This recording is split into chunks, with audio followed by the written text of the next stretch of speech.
सुबह से जो हम चर्चा कर रहे हैं, लगातार तमाम जो चर्चाएं आप सुन रहे हैं वाकई बहुत ही सार्थक और बहुत ही महत्वपूर्ण हो रही है। और इसी कड़ी में आगे बढ़ते हुए अब तेज प्रकाश जी भी हमारे साथ जुड़े हुए हैं। तेज प्रकाश जी, आप लोग जो काम कर रहे हैं प्रदेश में, और प्रदेश में जिस तरह से महिलाओं और बच्चों के स्वास्थ्य, न सिर्फ उनके अगर हम शारीरिक स्वास्थ्य की बात करें, मानसिक स्वास्थ्य, उनका पूरा ओवरऑल विकास, उन सब के लिए जिस तरह से आप तमाम लोग जो यहाँ मौजूद है काम कर रहे हैं, सबसे पहले मैं चाहूंगी कि सबके लिए खूब जोरदार तालियां हो जाएं, क्योंकि वाकई ग्राउंड लेवल पर, रूट लेवल से लेकर के शीर्ष अधिकारी तक और सरकार तक जिस तरीके से महिलाओं के उत्थान के लिए काम कर रही है, वाकई वो काबिले तारीफ है। तो सर, सबसे पहले तो मैं आपसे यही जानना चाहूंगी कि गर्भवती महिलाएं, अगर एक महिला स्वस्थ होगी तभी वो पूरी जो भविष्य की नींव है उसको स्वस्थ और मजबूत कर पाएगी। तो आपकी जो तमाम योजनाएं हैं उसके बारे में हम बात करेंगे, लेकिन सबसे पहले ये बताइए कि जो गर्भवती महिलाएं हैं और जो लैक्टेटिंग वुमेन हैं, जो अपने बच्चे को दूध पिलाती हैं, उनके लिए, उनके स्वास्थ्य के लिए, उनके विकास के लिए किस तरह से आप काम कर रहे हैं? सभी को नमस्कार। श्वेता जी ने जो प्रश्न पूछा है वो आप सभी के लिए बहुत ही लाभदायक है। विभाग गर्भवती महिलाओं, धात्री महिलाओं और जो बच्चे आंगनवाड़ी केंद्र पर आ रहे हैं उनके मानसिक स्वास्थ्य के लिए और उनके शारीरिक स्वास्थ्य के लिए बहुत ही महत्वपूर्ण काम कर रहा है। विभाग की 2 स्कीम है जो गर्भवती धात्री माताओं को सीधा कैश बेनिफिट दे रही हैं। इसमें एक प्रधानमंत्री मातृ वंदन योजना है जो प्रथम बच्चे के लिए है। दूसरी राजस्थान सरकार की, पूरे भारत में राजस्थान सरकार ने दूसरे बच्चे के लिए इंदिरा गांधी मातृत्व पोषण योजना, जिसे शॉर्ट में IGMPY कहते हैं, वो प्रारंभ की। 1 नवंबर 2020 में ये योजना राजस्थान सरकार ने प्रारंभ की थी। 19-20 के बजट में ये घोषणा थी। प्रारंभ में राजस्थान के जो जनजातीय जिले हैं, 4 जिले जनजातीय हैं, जिसमें उदयपुर, बांसवाड़ा, डूंगरपुर और प्रतापगढ़, इसके अलावा शहरिया बाहुल्य 12 जिला है, वहां ये प्रारंभ की। प्रारंभ में यह योजना 5 किस्तों में थी, श्वेता जी। फिर इसकी जो सफलता को देखते हुए, जनजातीय जिलों में इस योजना की सफलता को देखते हुए, क्योंकि कैश हमारे विभाग की पहचान है, महिलाओं को इससे आर्थिक सहायता मिलती है। महिलाओं को जो भी इस प्रेगनेंसी के पीरियड में जो भी उसकी मजदूरी में या किसी भी प्रकार से आर्थिक नुकसान था, उसकी भरपाई के लिए राजस्थान सरकार ने इस योजना को प्रारंभ किया था। तो 5 जिलों की सफलता को देखते हुए माननीय मुख्यमंत्री महोदय ने इसको पिछले बजट में पूरे बाकी 28 जिलों में नए रूप में लागू कर दिया। पहले 5 किस्तों में थी, फिर इसको 3 किस्तों में कर दिया। बहुत ही खूबसूरत, और वाकई ये बहुत ही ज्यादा उपयोगी साबित होगा। हाँ, इससे महिला को क्या है, एक तो कैश बेनिफिट मिल जाता है। इस स्कीम की एक विशेषता और है कि इसमें उसे किसी भी प्रकार का आवेदन नहीं करना है। जो भी लाभान्वित महिला है उसे कहीं पर भी किसी भी प्रकार का आवेदन नहीं करना है। उसको अपनी प्रेगनेंसी की जांच करवानी है। अगर वो प्रेग्नेंट हो जाती है तो उसका एनरोलमेंट हो जाता है आंगनवाड़ी पर, और जहां भी वो चिकित्सा संस्थान जिसमें भी जा रही है वहां जाकर के उसका एनरोलमेंट हो जाता है। और चिकित्सा विभाग का एक PCTS पोर्टल है, वहां उसकी सारी एंट्रियां हो जाती हैं, और उस एंट्री के आधार पर डेटा जो है ICDS हमारा जो विभाग है, महिला एवं बाल विकास विभाग, रियल टाइम API के द्वारा वहां से डेटा हमारे पास आ जाता है। और उस डेटा में उस महिला की डिटेल आ जाती है, और महिला का जन आधार आ जाता है, महिला का बैंक अकाउंट नंबर आ जाता है, उसका मोबाइल नंबर आ जाता है। इस योजना की एक विशेषता और है कि इसमें गर्भवती महिला के खुद के अकाउंट में पैसा जाता है। अन्य स्कीमों में तो ऐसा होता है कि परिवार की मुखिया महिला के अकाउंट में जाता है, लेकिन इस स्कीम में जो महिला गर्भवती है उसके खुद के अकाउंट में ही जाता है। ये बहुत ही अच्छी बात है, डायरेक्ट जो लाभ है वो महिलाओं को ही मिलता है। सर, क्योंकि जब महिलाएं गर्भवती होती हैं तो बहुत जरूरी है कि उन्हें पर्याप्त पोषण मिले, क्योंकि वो अगर शारीरिक रूप से स्वस्थ होंगी तो ही वो एक स्वस्थ संतान को जन्म देंगी। इसके अलावा जो तमाम टेस्ट होंगे, जो टीके लगेंगे महिला के स्वास्थ्य को लेकर के, क्या इन सब को लेकर के भी व्यवस्था है योजनाओं में? हाँ, इस योजना का IGMPY योजना स्वयं ही है कि महिला वहां जाएगी, अगर उसने 2 जांच करवा ली तभी उसको दूसरी किस्त का लाभ मिलेगा। और पोषण से संबंधित हमारी जो आंगनवाड़ी पर उसका नाम लिख गया, तो पोषाहार से संबंधित उसको जानकारी के साथ साथ उसको रेडी टू ईट पैकेट्स मिलते हैं। वो घर जाके पौष्टिक आहार होता है, फोर्टिफाइड आहार होता है, वो घर जाके उसको पकाने की विधि वगैरह सब बताई जाती है आंगनवाड़ी पे। वो वहां जाके उसका नियमित रूप से सेवन करती है, उसको वो सप्लीमेंट्री न्यूट्रिशन है। और हम जो कैश बेनिफिट दे रहे हैं वो एक्स्ट्रा है, उसके लिए न्यूट्रिशन के संबंध में उसको काम आता है। ये बहुत अच्छा है कि टेस्ट कराने के बाद ही कैश मिलेगा। हाँ। लेकिन ये कैश सदुपयोग भी हो, कैश का सही जगह पर इस्तेमाल हो, इसको कैसे सुनिश्चित करते हैं, भी बहुत बड़ा चैलेंज होगा। ये हमारे लिए चैलेंज है। तो हमारी आंगनवाड़ी जो कार्यकर्ता है वो घर घर जाती है, वो एक रूट मैप बनाती है। वो रूट मैप बना करके उसको वो एक टारगेट रखती है, 15 घर मुझे जाना है। 15 घर जाने के बाद वो उसको समझाती है जाकर के, उस महिला को ही नहीं, गर्भवती महिलाओं को ही नहीं, उसकी सास को, उसकी ननद को, उसके पति को, कि ये जो पैसे दिए हैं वो इसके स्वास्थ्य एवं पोषण के संबंध में ही काम मिले। और उसको जो भी उसकी शारीरिक वृद्धि के लिए, बच्चे जो उसके पेट में जो बच्चा पल रहा है उसके पोषण के लिए जो भी जानकारी सलाह होती है वो उसको प्रदान करती है, उसके परिवार वालों को प्रदान करती है। उसको नियमित आराम के लिए भी मोटिवेट करती है कि आप इसको आराम दें, इसलिए हमने ये सुविधा हम आपको दे रहे हैं। यानी कि अगर कोई महिला कोई शारीरिक काम करती है जिसमें ज्यादा मेहनत लगती है, अगर वो प्रेगनेंसी के पहले कर रही होती है, तो आप घर में ये भी समझाते हैं कि क्योंकि हम कैश दे रहे हैं तो अभी इस महिला को आराम करने, शारीरिक रूप से ज्यादा काम न करना पड़े। मूल उद्देश्य यही है कि उसने जो शारीरिक श्रम पे उसको भेज रहे थे उसका कोई लॉस नहीं हो, और वो उसके पेट में तो भविष्य पल रहा है, राजस्थान का भविष्य उसके पेट में। जितना स्वस्थ बच्चा होगा उतना ही वो इंटेलिजेंट भी होगा। बिल्कुल सही कह रहे हैं आप। लेकिन एक बहुत बड़ी चुनौती मुझे लगता है ग्रामीण इलाकों में इस बात को लेकर के भी आती है कि योजनाएं तो बन जाती हैं, लेकिन उन योजनाओं को उन महिलाओं तक पहुंचाना जो बहुत ही दूर दराज के इलाके में रहती हैं, उनके परिवार तक उन योजनाओं को पहुंचाना, उन योजनाओं के लाभ को पहुंचाना, ये बड़ा चैलेंज होगा। हमारे दोनों जो स्वास्थ्य वर्कर है और तीसरा हमारी सहायिका है, एक तो हमारी कार्यकर्ता है, दूसरा एक आशा बहन जी होती है, और तीसरी हमारी सहायिका है।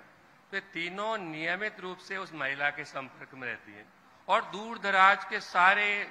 और सबसे बड़ी ताज्जुब की बात होगी आपको, हमारी जो योजना का लाभ है वो ग्रामीण क्षेत्र में ज्यादा है। शहरी क्षेत्र की तुलना में हमारी जो ये सारी बहनें बैठी हुई हैं ग्रामीण क्षेत्र में लाभ पहुंचाने में बहुत ही तत्पर रहती हैं। दूर दराज की महिलाओं को ये पहले लाभ पहुंचाती है। ये अपना सर्वे ही इस तरह से शुरू करती हैं, जब भी ये सर्वे साल में एक बार करती हैं, हर 3 महीने में उसको अपडेट करती हैं। तो ये अपना सर्वे ही लास्ट पॉइंट से शुरू करती हैं। गांव का जो लास्ट पॉइंट है, लास्ट घर है, ये हमारे नक्शे में ही होता है। तो सबसे पहले हम लास्ट घर को ही चुनते हैं और उससे आकर के जो इसके आंगनवाड़ी सेंटर के सबसे नियरेस्ट है वहां सबसे बाद में काउंटिंग करते हैं। बहुत ही अच्छा है। लैक्टेटिंग जो मदर्स हैं उनके लिए किस तरीके से आप काम करते हैं, क्योंकि हम देखते हैं महिलाएं भी जब वो प्रेग्नेंट होती हैं और उसके बाद जब वो बच्चों को दूध पिलाती हैं उस वक्त उनके अंदर भी पोषण की कमी हो जाती है, अगर उन्हें समुचित आहार ना मिले, तो इस बात को कैसे सुनिश्चित करते हैं? IGMPY में 3 किस्तें हैं। पहली तो 120 दिन के अंदर वो अगर रजिस्ट्रेशन करवाती है तो 1000 रुपए देते हैं। 2 जांच करवाती है 180 दिन के भीतर तो उसको 1000 और देते हैं। अब आप जो बोल रहे हैं लैक्टेटिंग मदर, उसका विशेष ध्यान रखा है, वो इंस्टीट्यूशनल डिलीवरी कराती है तो 4000 रुपए देते हैं। इसके अलावा रेडी टू ईट हमारी आंगनवाड़ी से और उसको देते हैं एडिशनल लैक्टेटिंग मदर को। तो ये 4000 रुपए तो एक किस्त देते हैं वो उसके खाने पीने के लिए, और दूसरा उसको नियमित रूप से पूरक पोषण हर महीने हम उसको देते हैं। बहुत ही खूब। मुझे ये भी बताइए सर कि जैसे आपने कहा कि महिलाओं को हम अवेयर भी करते हैं इन योजनाओं को लेकर के ताकि महिलाएं इसका लाभ ले पाए, तो कितना आपको सपोर्ट उन महिलाओं की तरफ से, उनके परिवार की तरफ से, उन समाज की तरफ से मिलता है?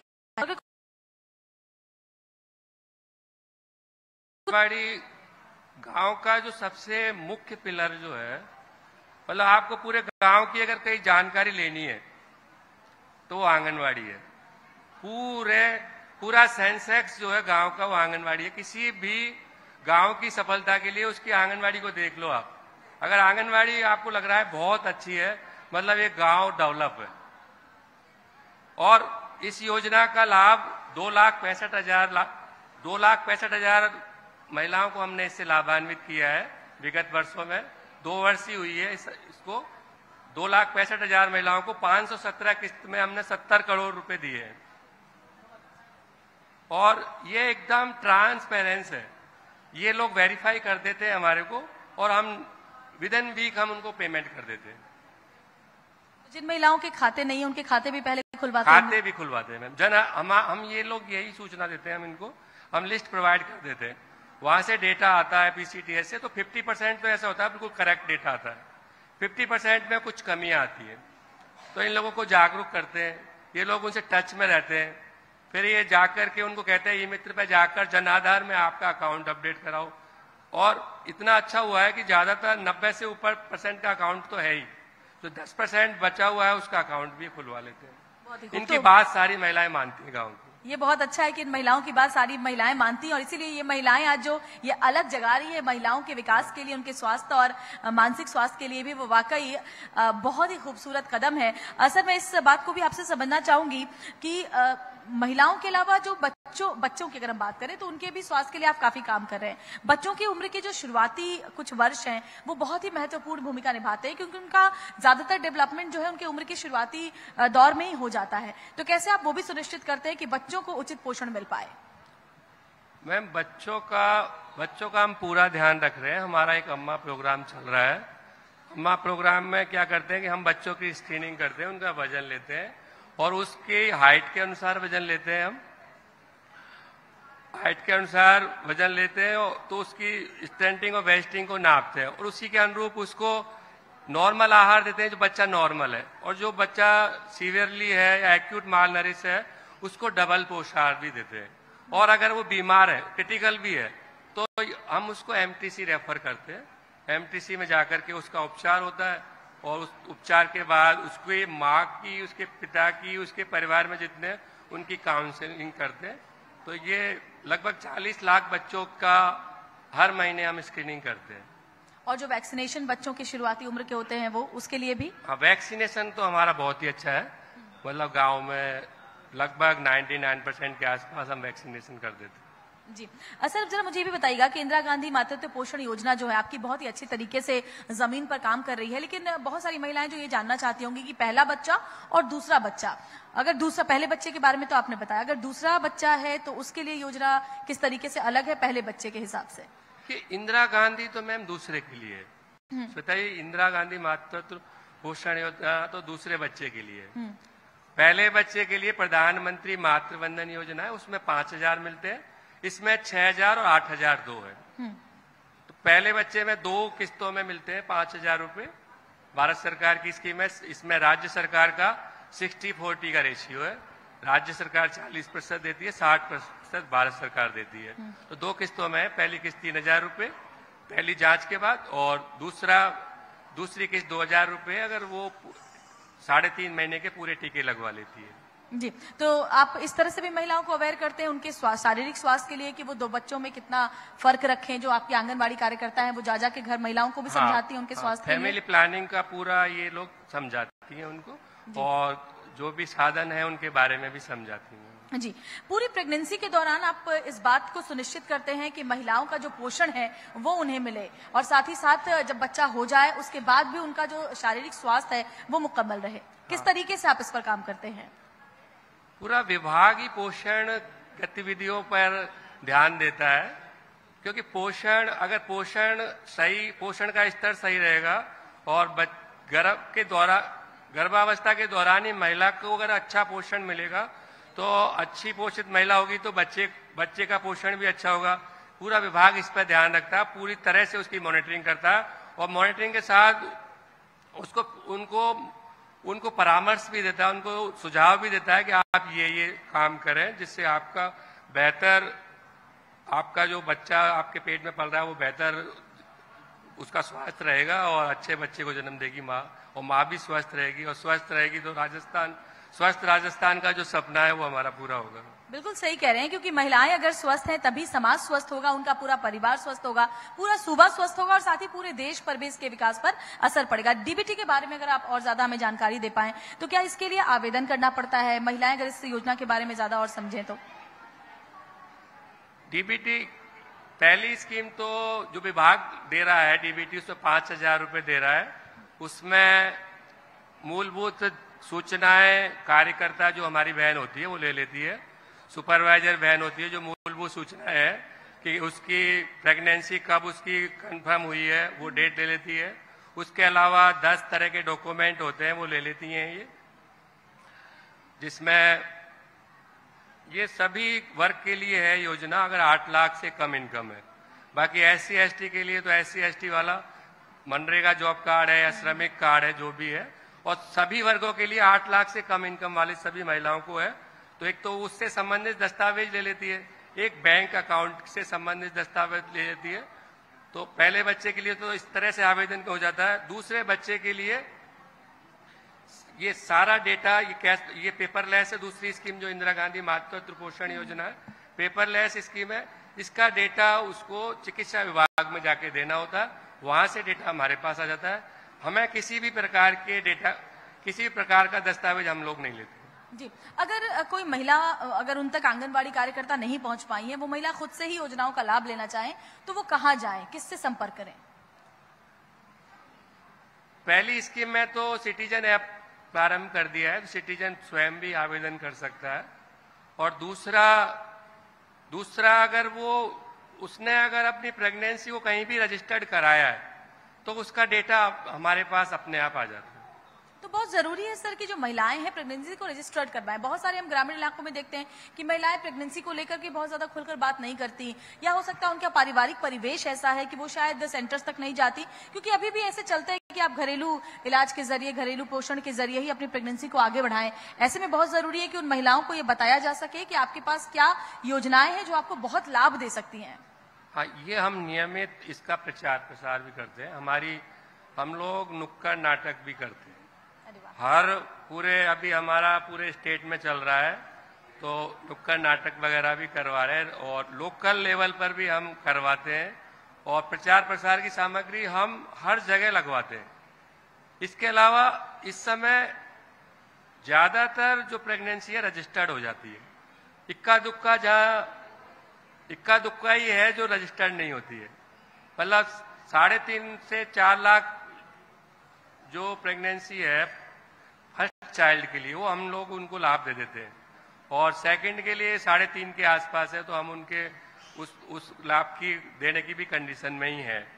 तो जहां लगता है कि ये हमारी पहुंच से बाहर है, ऐसा है नहीं, हमारी पहुंच में सारे रहते हैं। हमारी कार्यकर्ता से कोई भी नहीं छुपा रहता, कोई भी तथ्य जो है गांव का छुपा नहीं रहता। ऐसी जगह जाकर के भी वो उनको रजिस्टर्ड करा लेती है। तो किसी की खुद की इच्छा नहीं है लेने की, उनको छोड़ करके बाकी ऐसा कुछ भी नहीं। उनको भी लेकिन आप काउंसिल तो करते हैं? काउंसिल हम करते हैं, बार बार प्रयास करते हैं, और वो प्रयास विभाग की जो महिलाएं हैं, विभाग की जो कार्यकर्ता है, फिर हमारी अगर कार्यकर्ताओं की समझ से वो समझती नहीं है तो हमारी LS बहन जाती है, CDPO जाती है, उनको भी मुख्य धारा में जोड़ लेते जी। मतलब एकदम शीर्ष लेवल से लेकर के जो आपके रूट लेवल की कार्यकर्ता हैं, सब लोग मिलकर के इस योजना को लाभान्वित, इसका जो लाभ है महिलाओं तक पहुंचाने के लिए काम करते हैं। हमारा पूरा एक चैनल है, निदेशालय डायरेक्टरेट से लेकर के जिला मुख्यालय, CDPO, सेक्टर, पंचायत, ग्राम पंचायत, रेवेन्यू विलेज तक हमारी एक चैन है, और डेली कम्युनिकेशन होता है हमारा। बहुत अच्छा।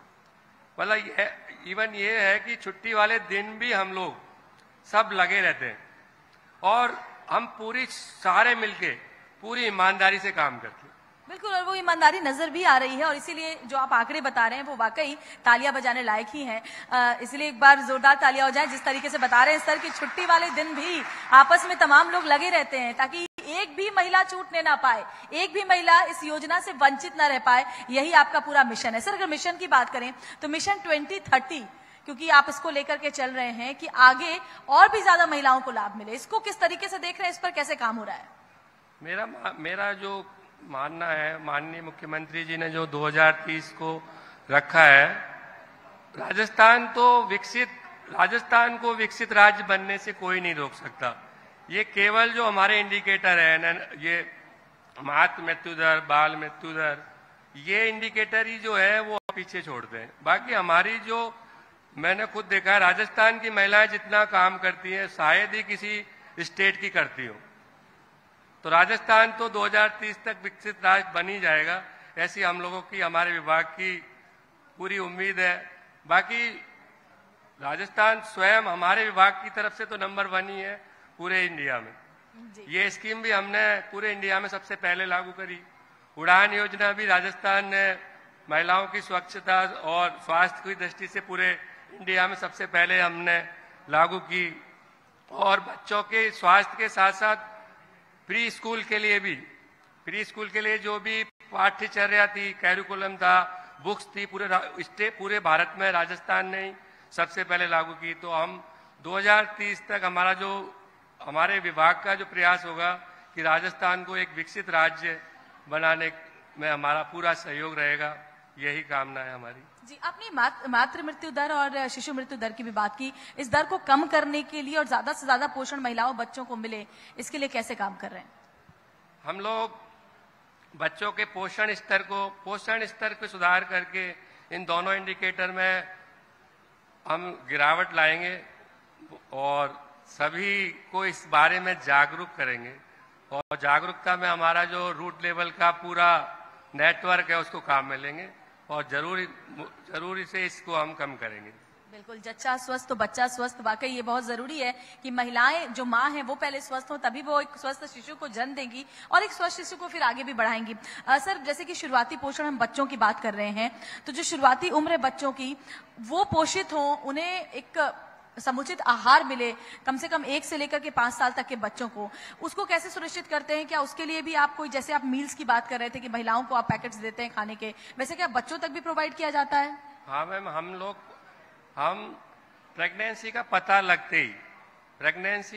लगते ही 6 साल तक बच्चे का प्रेगनेंसी का पता लगा, उस दिन से लेकर के 6 साल तक हम उसके पूरे स्वास्थ्य का ध्यान रखते हैं, उसके शारीरिक स्वास्थ्य का, मानसिक स्वास्थ्य का, उसके सोशल चेंज का भी ध्यान रखते हैं, पूरा ध्यान रखते हैं। आईसीडीएस और महिला एवं बाल विकास विभाग का मूल ध्येय ये है कि स्वस्थ रखे, राजस्थान को स्वस्थ रखे, क्योंकि स्वस्थ रहेगा तो आगे बढ़ेगा। बिल्कुल सही कह रहे हैं, स्वस्थ होगा तो आगे बढ़ेगा। लेकिन सर, जरा मुझे अगर आप और डिटेल में बता पाएं, जो इंदिरा गांधी मातृत्व पोषण योजना है, इसमें और कौन कौन सी चीजें हैं जो सम्मिलित हैं, जो जाननी चाहिए लोगों को?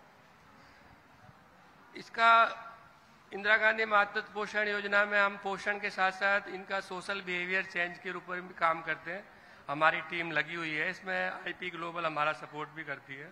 तो उनके जो उन्होंने मानव संसाधन लगा रखे हैं, तो वो जाते हैं और महिलाओं से और पुरुषों से बात भी करते हैं कि किस तरह से आप इसको लेते हैं। इस योजना में जो वित्तीय लाभ के साथ साथ इनका जो सामाजिक व्यवहार में परिवर्तन है वो किस तरह से होता है। तो दूसरे बच्चे के बाद वो क्या उनकी प्लानिंग रहती है, भविष्य की क्या प्लानिंग रहती है, माँ के स्वास्थ्य के लिए, परिवार के स्वास्थ्य के लिए, परिवार की आर्थिक स्थिति के बारे में। तो ये सारी बातें हम लोग जा करके समाज में जाके करते हैं, क्योंकि छोटा परिवार सुखी परिवार की धारणा के बारे में भी हमारे जो वॉलंटियर हैं वो जाके बात करते हैं। यानी फैमिली प्लानिंग के बारे में भी आप जो जागरूक करते हैं महिलाओं को? फैमिली प्लानिंग के बारे में पूरी बात करते हैं। दूसरे बच्चे की डिलीवरी जब होगी तो उस समय जो भी फैमिली प्लानिंग के जो साधन है उसके बारे में भी पूरी बात करते हैं। बहुत जरूरी है, क्योंकि आमतौर पर जो ग्रामीण इलाके की महिलाएं हैं वो खुलकर अपनी बात नहीं कह पाती। उनका जो पारिवारिक परिवेश होता है उसमें भी महिलाएं अपनी बात नहीं पहुंचा पाती हैं। तो ऐसे में बहुत जरूरी है कि महिलाएं बाहर निकलें, अपनी बातों को सामने रखें, तभी वो अपने स्वास्थ्य को लेकर के बात कर पाएंगी। वो एक इसके लिए मैम क्या है कि हमारे यहाँ कम्युनिटी बेस्ड एक्टिविटियाँ होती हैं, हर महीने आंगनवाड़ी पर एक्टिविटियाँ करवाते हैं। तो गाँव की सारी महिलाएं बैठती हैं, फिर बातों ही बातों में कहानी के माध्यम से, कविता के माध्यम से फिर वो पहचान जाती है कि इस महिला की कोई अलग से समस्या है, तो बात कर करके उसको दूर करती हैं, उसको समझाती है, एग्जाम्पल दे के, उदाहरण दे करके उसकी जो समस्या है उसको दूर करती है। और फिर हमारे विभाग में सेल्फ हेल्प ग्रुप भी है। अगर कोई आर्थिक रूप से कमजोर है, उसका पति कमजोर है या स्वयं कमजोर है, तो सेल्फ हेल्प ग्रुप के माध्यम से उसको उद्योग प्रोत्साहन योजना के माध्यम से उसको जोड़ करके उसकी आर्थिक स्थिति को डेवलप कर देते हैं। और महिलाओं के साथ साथ क्या उनके जो परिवार के बाकी सदस्य हैं, जैसे उनकी सास हो गए, ससुर हो गए, पति हो गए, उन सबकी काउंसिल भी आप करते हैं? क्योंकि वो भी मुझे लगता है उतना ही जरूरी है जितना महिलाओं की काउंसलिंग जरूरी है। हमारे जो ये आंगनवाड़ी की कार्यकर्ता बहनें हैं, ये पहले जाते ही सास से ही बात करती हैं। पहले सास को ही फेवर में करती हैं, सास को फेवर में ही करके। हमारी सभी जो वर्कर से वो मुस्कुरा रही है, मुझे लगता है बहुत काम करना पड़ता है सासों को समझाने में, है ना? तो वो पहचान जाती है कि ये इस घर में इसकी चलती है, तो पहले उसी को पटा लेते हैं, फिर वो अपनी बात को मनवा लेते। पटा पाते हो सासों को? बताइए सर, कह रहे पटाने जाते हो आप लोग सास को पहले, फिर बहू को पटाते हो। देखिए सभी मुस्कुरा रही हैं, ये ज्यादा चैलेंजिंग है मुझे लगता है इनके लिए। तो ये मतलब इनकी हर घर में पहुंच है। जितने भी राजस्थान में जितने भी परिवार हैं, आईसीडीएस महिला एवं बाल विकास विभाग की, स्वयं कार्यकर्ताओं की, हमारे एसएचजी सदस्यों की और वॉलंटियर की, उन सब जगह पहुंच है, तो उनको अच्छी तरह से समझा लेती हैं। ये बहुत परिवर्तन आया है आईसीडीएस की सर्विस। मैं पूछना चाह रही थी आपसे सर, क्योंकि बहुत वक्त से आप देख रहे हैं राजस्थान की ग्रामीण इलाकों की महिलाओं को, कितना बदलाव देखते हैं? बहुत बदलाव आया है। ये हमारे 62,000 तो हमारे कार्यकर्ता ही हैं, सबको हाईटेक कर दिया हमने। मतलब सबके पास मोबाइल है, सरकार ने मोबाइल अभी बांट दिए हैं। अब वो महिलाएं जिनके पास पहली बार मोबाइल आया, वो यही उनको सिखाती हैं। और हम राजस्थान सरकार, हम लोग तो पहले से ही काम कर रहे हैं।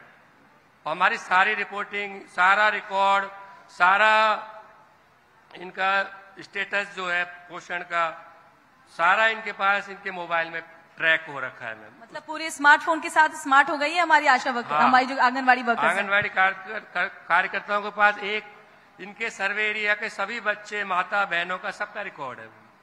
सर भविष्य किस तरीके से आप देखते हैं? आने वाले जो कुछ साल हैं उसको लेकर क्या विजन है आपके डिपार्टमेंट का, सरकार का, और कैसे देखते हैं आप आगे?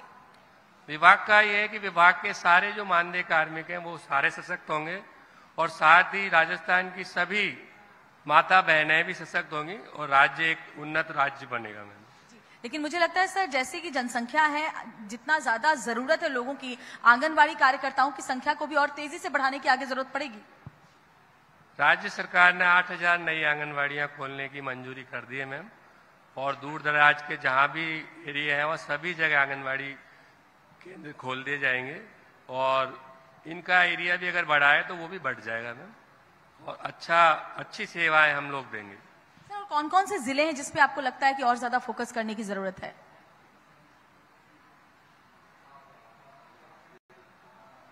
जो पश्चिम राजस्थान है, पश्चिमोत्तर राजस्थान है, दक्षिण पश्चिम राजस्थान है, जहां साक्षरता दर पहले कम थी, वहां ज्यादा फोकस करने की जरूरत रहती है। वहां हमारी कार्यकर्ताएं ज्यादा काम करती हैं, ज्यादा मेहनत करती हैं, और अच्छा रिजल्ट वो लेके आ रही हैं। वो समझ रही हैं कि हमारी वजह से थोड़ा स्टेट का जो परफॉर्मेंस है थोड़ा डाउन है, तो खुद को उस हिसाब से वो और एक्स्ट्रा मेहनत करके मैम उसको अच्छा करेंगी। सर राजस्थान की जब बात आती है तो एक बात जो जहन में आती है, लिंग भेद की भी आती है। परिवारों के अंदर उनके मन में बेटी का जन्म हो, बेटे का जन्म हो, इस बात को लेकर के जो भेदभाव अगर है, जो जेंडर डिस्क्रिमिनेशन की हम बात करते हैं, इसको कितना बड़ा चैलेंज मानते हैं और इसको दूर करने के लिए किस तरह से काम कर रहे हैं? विभाग लिंग भेद के लिए पूरी तरह से, लिंग भेद को दूर करने के लिए पूरी तरह से प्रयासरत है।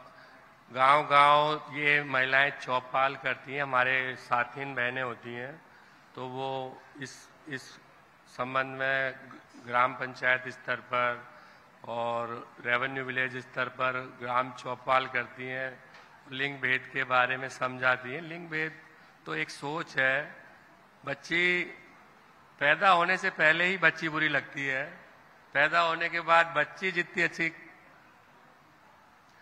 माँ को कोई भी नहीं लगता है। बच्ची क्या मुझे लगता है पूरे परिवार को, एक जो कन्या होती है वो वाकई पूरे परिवार में खुशियां लेकर आती है। माँ क्या पूरे परिवार को, पूरे समाज को बच्चियों पे अपने आप ही गर्व हो जाता है। बच्ची इतनी सिस्टमेटिक ढंग से चलती है कि पूरा परिवार, पूरा समाज उस पर नाच करता है। बिल्कुल सही कह रहे हैं, एक बेटी न सिर्फ पूरे परिवार को बल्कि पूरे समाज को खुश रखने और आगे बढ़ाने में अपना योगदान देती है। सर आखिरी सवाल, क्योंकि वक्त देखिए घड़ी के टिक टिक अब इशारा कर रही है, तो क्या अब एक, अगर आप आगे के पर्सपेक्टिव से देख रहे हैं, क्या मकसद विभाग का है, सरकार का है आने वाले सालों को लेकर?